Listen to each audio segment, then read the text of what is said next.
Hello, in front of me I've got Toyota Proace. In this video I'll show you how to change seat position. In the beginning, take a look at the driver's seat.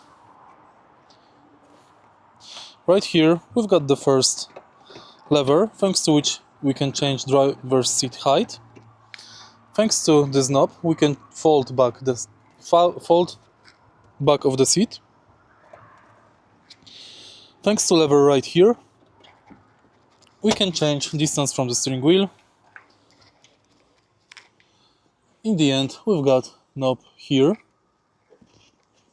thanks to which we can adjust pressure on the spine, this part. The passenger seat also got this lever, thanks to which back of the seat can be adjusted. If you find this video helpful, please leave like, comment and subscribe.